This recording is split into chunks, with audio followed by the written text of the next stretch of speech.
Welcome to part 2 of our series on finding hope when life is fearful.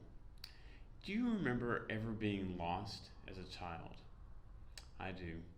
I remember specific times when I did not know where I was, and I remember the immense relief it was when my mom or my dad would find me, how that fear would immediately go away. Do you know it's possible to go through life like that, feeling fearful because you feel lost, because you don't know who has you, because you feel like you're all alone? Last week we started talking about the effects of fear and how detrimental they are to our lives spiritually, emotionally, and physically.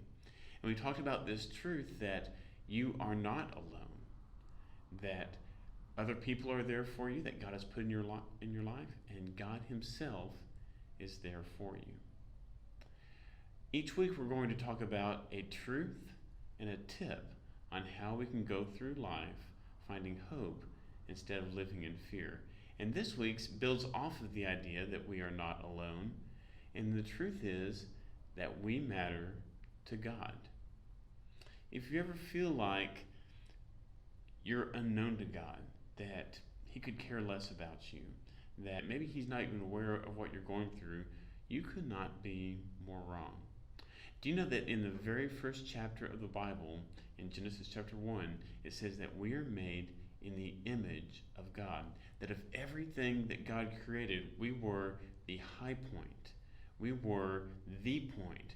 Even the stars and the sun and the moon were given to us for our good, so that we could receive heat and light and tell time and seasons.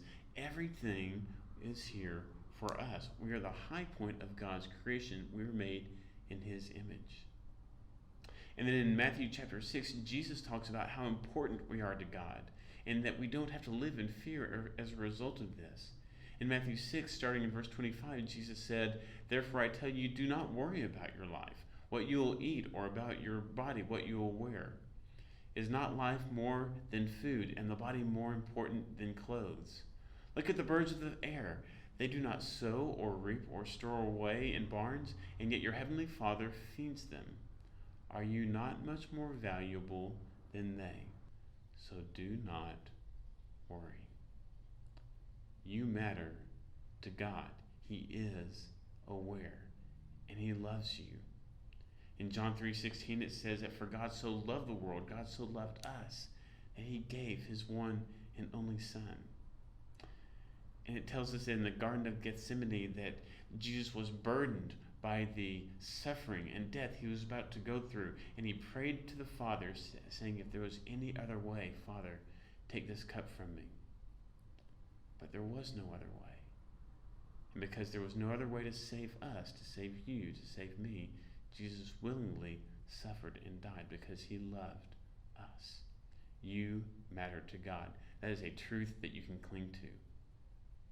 And so here's a tip. Because He loves you, draw near to Him. Love Him back.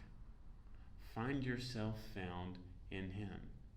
In Psalm 73, starting in verse 26, David says, "My heart and my flesh may fail, but God is the strength of my heart and my portion forever." He says, "Those who are far from you will perish. You destroy all who are unfaithful to you. But as for me, it is good for me to be near God. I have made the sovereign Lord my refuge. I will tell of all your deeds." He says, for me, it is good to be near God. The nearness of God is your good. So draw near to Him. In James chapter 4, verse 8, James says, "Draw near to God, and He will draw near to you." And you know how to draw near to God. If you've been a part of a church, you've heard it 1,000 times. But do you do it? Do you pray? Do you talk to God? Do you vent to God your frustrations and your fears? Do you cry out to Him in your distress, in the chaos of life, in all your circumstances? Do you cry out to Him? Do you spend time listening to Him? Do you spend time in silence, just soaking in the peace of God? Do you worship?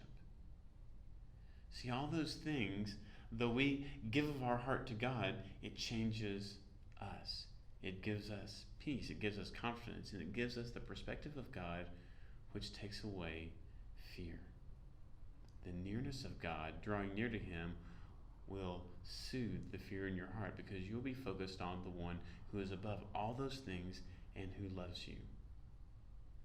So my encouragement to you today is to draw near to Him, to invest in Him, in your relationship with Him regularly, because you cannot know someone, you cannot feel close to someone who you never spend time with and you never talk to. So spend time drawing near to God. And when you do, when you invest in that relationship, the relationship that you were created for, you will find strength and real comfort and hope. You will be like that child who is found.